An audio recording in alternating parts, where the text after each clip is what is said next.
Hello, everybody. We are, yes, having fun already. There you go. We're talking about spiritual business and we're all smiling.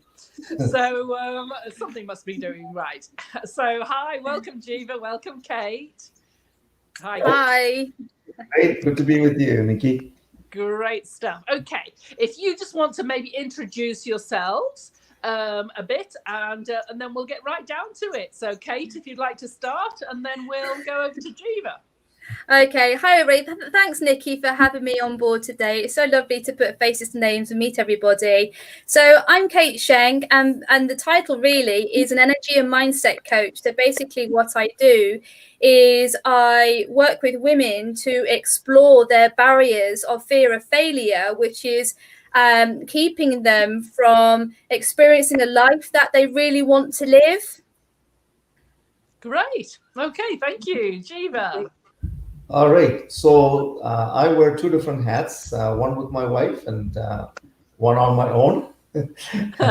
So the one with my wife that I wear is as a marriage mentor because it takes two to be in a marriage, and so together as a couple, we mentor other married couples who are at the brink of breakdown, all the way to breakthrough in as little as 10 weeks with a faith-based process, and we guarantee results. So that's our claim to fame as a couple. On my own, actually, we work on this together as well, but most of the time, I'm the one doing it, and that is to serve as a spiritual mentor to entrepreneurs and business owners and high achievers, people in sales, and so on. So those are the two different hats that I wear, and I'm coming to you from a city called St. Catharines in Ontario, Canada, very close to Niagara Falls. Great. Is it very cold there today? It is right around actually, it's above the freezing mark today. At night, it was freezing. We had some wonderful snowfall a couple of days ago, so everything turned into a winter wonderland. But some of the snow is now disappearing because it's getting warmer. Okay, yes, it's really cold here in Italy. So I think, where are you, Kate? I'm in the UK, so today it's been pretty cold. We've had this sleety, rainy We've got that weather. here. Yeah. It is pretty cold. The big winter coat came out today. Okay, super. Okay, so we're talking about spiritual business principles. So what, Kate, do you understand by them, and what do you think we should be looking out for? So the universal spiritual business principles, for me, it's very much like working under different laws. So hopefully everyone here is going to be very familiar with the most obvious one, which is the law of attraction. There's many different laws from the spiritual business principles. So it's like is attract liking, and there's quite a long list of the different laws that you can use to work towards your business. One being the law of oneness, where everything is all connected. Everything is all connected. So it's all working on an energetic level, that if you have the feeling behind your business, and rather than having the egotistical side of it, I need to make money, I want to make money, I want to become a millionaire, then the likelihood of it coming to fruition is very unlikely. But if it's coming from the heart and coming with under the different laws, the law of oneness, the law of action, the law of cause and effect, the law of rhythm, that one being, that nothing is permanent, everything is forever changing, as we have well experienced this year. And it's working under those laws from the heart and from a spiritual background as well, that you're forever evolving and you're moving upwards and forever moving upwards, because the awareness is evolving. And once the awareness is evolving, you're opening up your perspective to how things are changing. Great. Okay, thank you. Jeeva. Well, one of the things that we primarily teach in our entrepreneurs' spiritual mentorship is really to be guided by divine wisdom in all the decisions that they make. And so we teach them, how do you access, how do you tap into that infinite source of wisdom which in my tradition, we call the source of the wisdom the Holy Spirit. And so how do you tap into that so that you're not making judgments and decisions simply based on facts and figures, or another common expression that sometimes we hear in certain faith traditions is in the flesh. So you're simply guided by the way you feel, or the way that your mind processes things. How do you go beyond that and access that which is supernatural?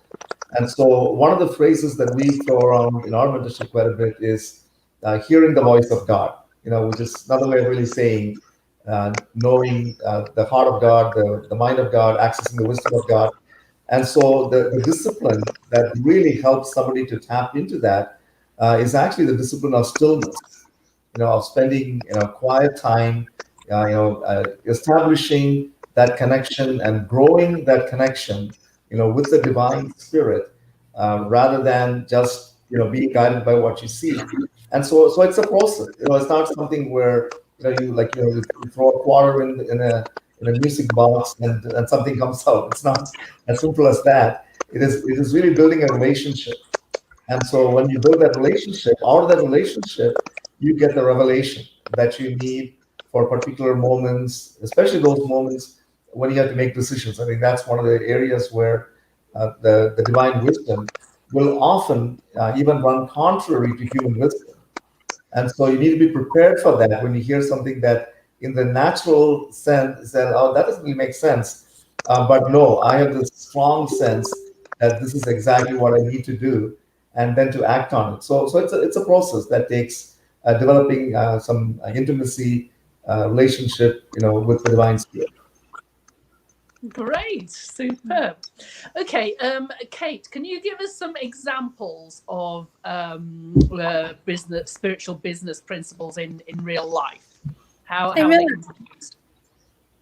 Yeah, sure. So basically, I work with a process called the GRIT process, GRIT. So G stands for growth, R stands for release, I is for inspiration, and T is for transformation. So the process of this is G is for the growth. So it's really recognizing where you are right now in life. So as Jeeva was saying, it's really connecting with your inner wisdom. It's really being honest with yourself and really evaluating where you are right now, because whatever has got you to right here, right now, isn't going to take you up to the next level, because like I mentioned, we're forever having to change and to evolve and to grow as well. That's just the natural progression. Time carries on and it's not going to wait for us. So we need to carry on going forwards. So that's where the growth is really recognizing and honoring where we are right now. So then with the R, which is for the release, it's really honing in on what that inner story is, and what the inner blocks are, and what the resistance is, and what are the stories that we've been telling ourselves over and over again that has kept us in this one place the whole time. And it's quite refreshing, the people that I work with, when there's a lot of light bulb moments, because when we start looking at this and going a bit deeper, people suddenly realize that they're holding on to all this stuff, which really they don't need to hold on to. And it's so enlightening when they can suddenly take a breath and let go of these limiting beliefs and the inner critics. There's 7 inner critics that we have. We either have one or we have many of them, being the destroyer, the guilt tripper, just to name just a couple of them. But once we can put a name to something, then we can identify with it. It's not about labeling. It's just having that identification and that explanation that you're like, okay, now I realize where this is coming from. Now I can move on. So then the inspiration is quite an interesting one, because a lot of people in business, they have this comparison, a really bad habit of comparison. Well, they're doing really well. Why aren't I? They're achieving X, Y, and Z. Why can't I? Why can't I have that? Why can't I have the car? Why can't I have the house? Why can't I have an easy progression with my business? But the interesting perspective of that one is flipping it around and actually looking at it to say, that person has achieved it, so can I. Because there's so much out there in the world that it's all there for the taking. It's all there for us. It's just changing how we look at things and our perspective of things that will then allow us to move forward. Then the transformation is that really, it's just having a whole switch around to bring everything all together, and lots of other different tools and things just to keep people on track, because it's very easy to recognize the habits, but once you recognize the habits, then you need to break those habits.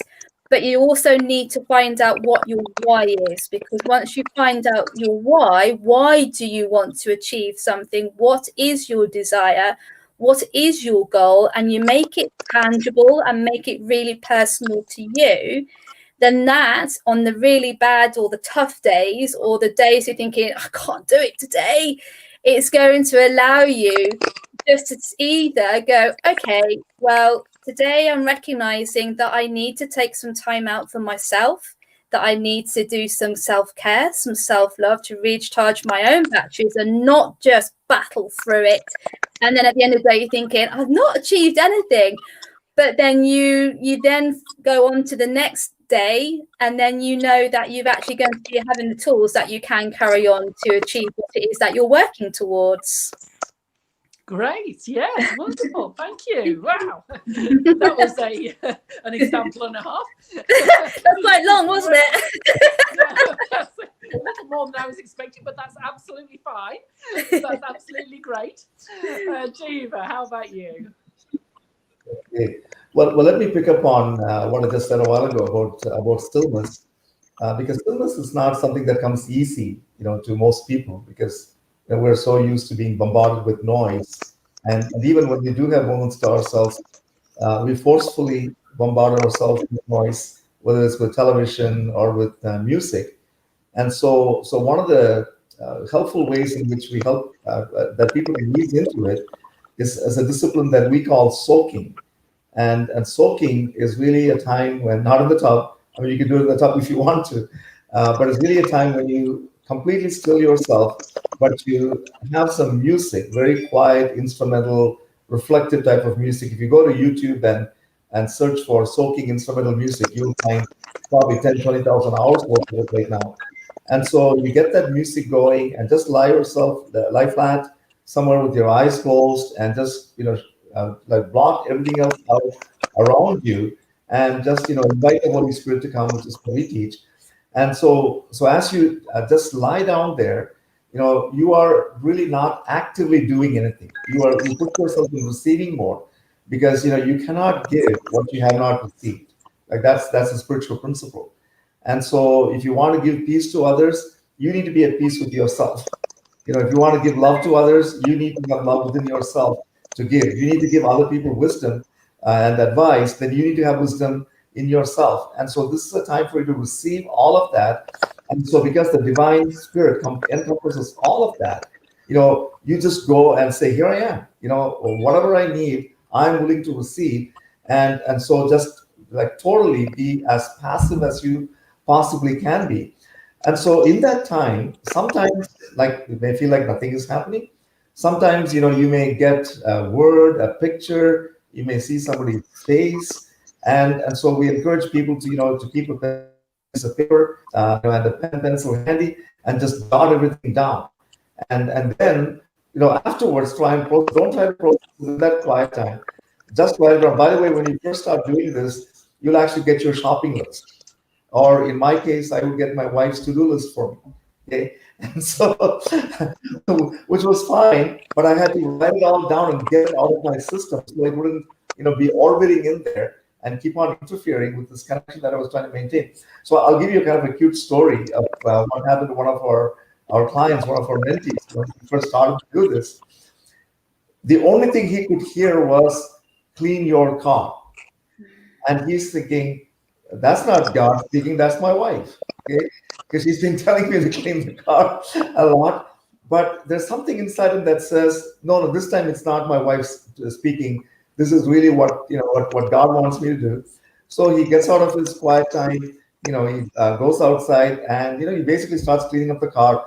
And as he's cleaning up the car, he's finding all these pieces of paper, that he had just kind of thrown away. And among the pieces of paper, he finds a few names and phone numbers. He's in insurance sales, and so it's like, oh, there's some leads here that obviously I have no idea what I did with them, but no, I'm going to call them. So anyway, he calls them, and one of them turns into one of the highest sales he's ever made in his life, in his whole insurance career. And so all that came from being in that time of stillness, where he heard something that really like didn't seem very significant, but when he followed through with it, he began to realize that no, that was not my wife's voice, or that was not just me remembering that I need to do something. It was really something that had a purpose. And so that's one example of how when you do some of these very simple spiritual disciplines, you will get what you need for that moment. And I can give you all sorts of other stories of people who got somebody's name, or just some idea that they had no idea what that meant. They just saw a picture, drew it out, turns into a design that they needed for their factory, like that kind of stuff. So, but you have to put yourself in that place of being able to receive the revelation. Great, yeah, well, that's great advice. Absolutely, definitely. Okay, so the last one is well, this is my personal. Which is the universal law that for you is one of the most important concerning business? I mean, I was actually listening to something about universal laws this morning, and it was really strange because the guy came on and he said, oh, well, obviously the most important spiritual law is that of harmony. And apparently it covers everything else, because according to him, obviously according to him, that the harmony is the most important thing. So if you've got a choice between doing something that's not harmonious and harmonious, obviously we'll go for harmonious. And so I just thought that was really interesting. So for me that was quite an interesting universal law. Have you guys got any universal laws that you think are particularly interesting, Kate? Oh, that's a really good question, Nikki. There are so many different laws, and I got a wonderful little book as well that I could be all the laws of spirit. I kind of want to cheat. There's kind of two. There's the law of action, and there's also the law of perpetual transmutation of energy. So the law of action for me, years and years and years ago, I've always been very spiritual minded. However, when I started working as self-employed, working for myself, doing what I do, the law of manifestation, that it was almost like this buzzword. And I found it really interesting that listening and reading a lot of people's thoughts and opinions about manifesting. And a lot of people believed that you sit, you think, you visualize, you dream, you picture in your mind what it is that you want to manifest. Now, it might be a bit of a shock to some people who are listening. That's not how it works. You have to take action. Yes, you do the visualizing, the dreaming and all that. But the key to it is you have to take action. You can't just sit there. It's like, for example, doing the lottery. Okay, so you do the lottery, you take your numbers and you have that little piece of paper. You think, yeah, I'm going to win the lottery. But unless you actually start to feel and visualize, you hear it, you feel it, you can taste it. If you want to have a bottle of champagne to celebrate it, how's that going to taste for you? Who are you going to tell? How are you going to act when you have that news? By actually living it, then you are manifesting it, because the subconscious doesn't really know the difference from what you're telling it. So that links with the law of perpetual transmutation of energy, because energy is always moving, it's always changing, it's always having a new vibe about it. So whenever we are growing and developing, we have a choice. That recently there's been a big discussion about thousands of people awakening with recent events that are happening. There's a lot of awakened people that are coming, and there's different symptoms of people that are becoming awake. A lot of people want to just be still. They have this ringing in their ears. They're feeling an urge to meditate. They are now questioning things in their life. They're not tolerating negativity or negative events or people or circumstances, just to name a few. But with forever changing and for the energy evolving as well, we are vibrating higher. So people who are spiritually minded, we're vibrating higher. So that links in with the law of action and the perpetual transmutation of, why can't I do a shorter word, energy changing. That for us to develop, we need to take action, but the action's got to come from a vibrational frequency. Absolutely. Well done. Yeah, superb. Action is very, very important. Yeah, it's the thing. Because if you don't do it, I have so many friends and things who are just sort of waiting. And I sort of think, what? Yeah, anyway, they're still waiting. But anyway, that's a wonderful suggestion. So absolutely, that's great. Okay, Jeeva, you're up. Okay. Well, one of the spiritual laws that we teach a lot in our mentorships is the law of sowing and reaping, which of course is an action. As Kate just pointed out, you have to take action. But you have to realize that the kinds of action that you take, well, every action has an equal and opposite reaction. That's the law of physics. Also, every action that you take, whether it's a word spoken, a thought that you think, or something that you actually do, has consequences.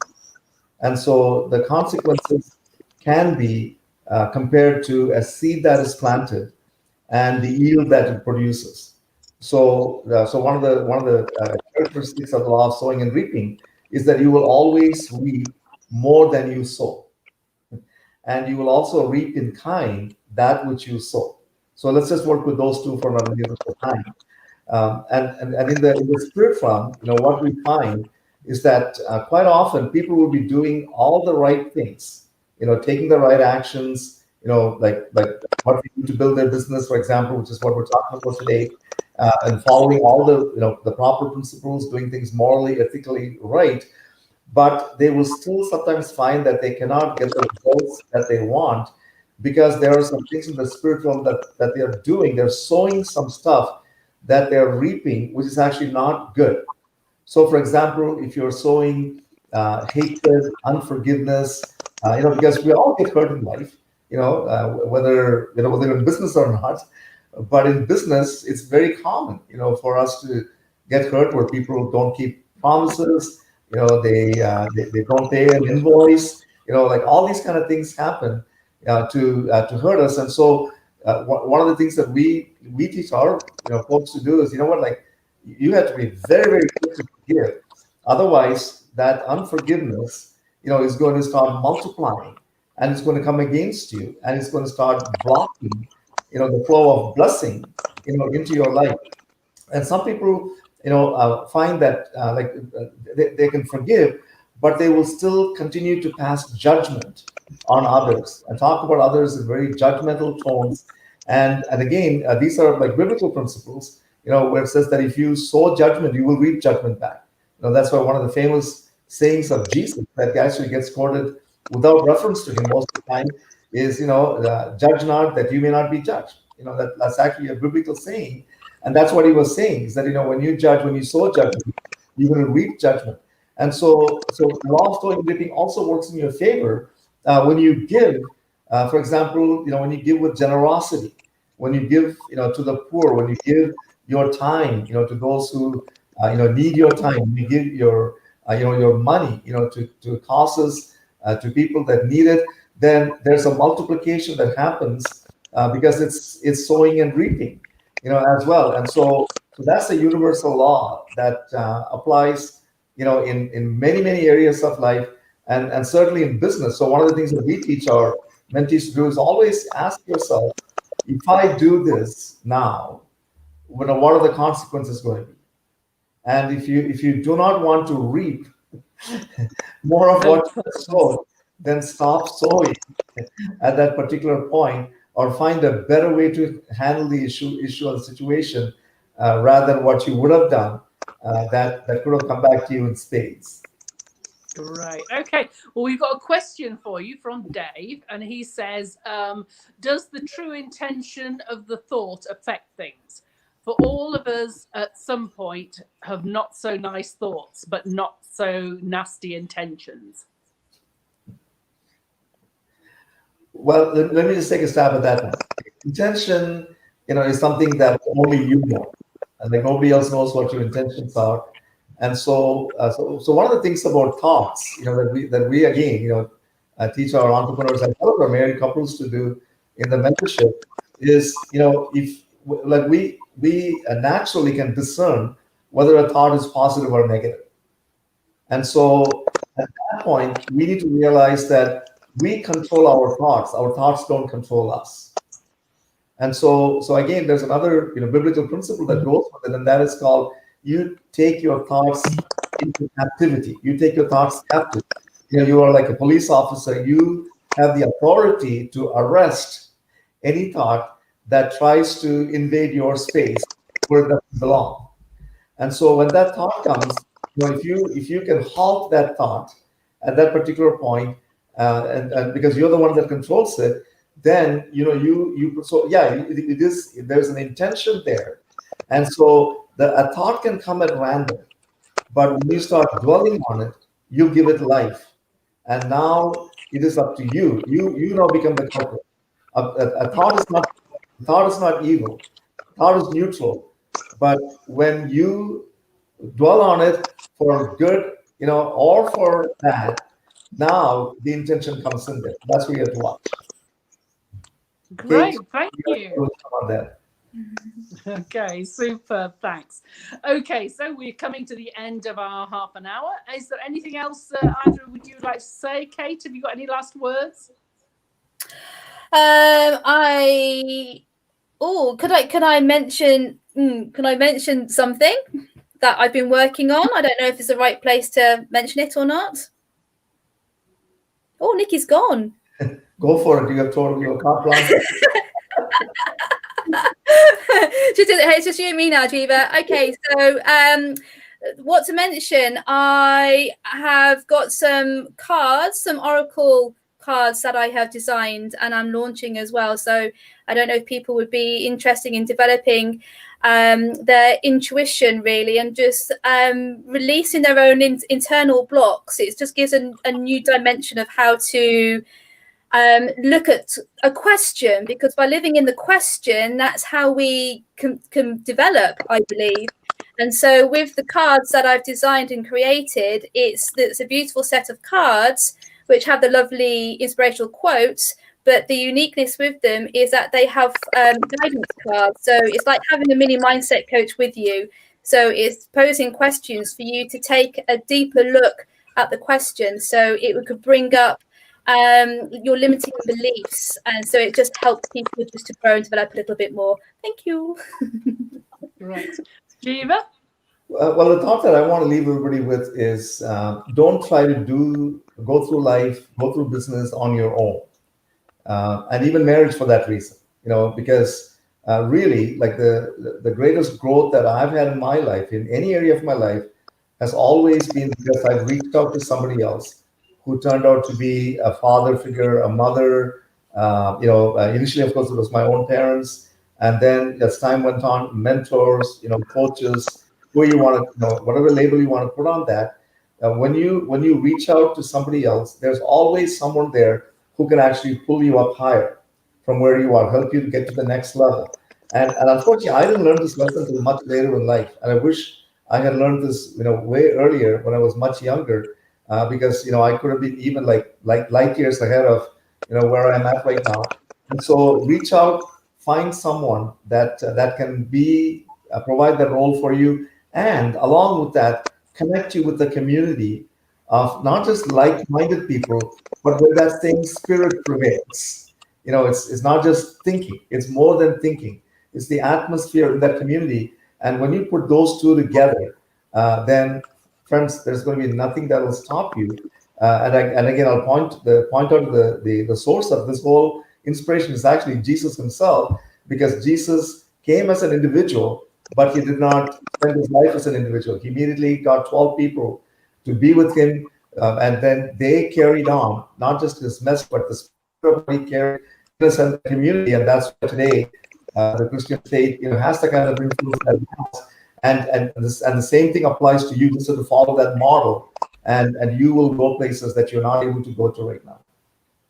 Great. Okay, well, thank you. And thank you very much, both of you, for being with us here tonight. And we really appreciate you, and hope that everybody listening, and for both now and in the future, will gain some the great insights that you've given us. And so thank you very much, and good evening, good night, goodbye to everybody. Thank you. Thank you, Nikki. Thank you.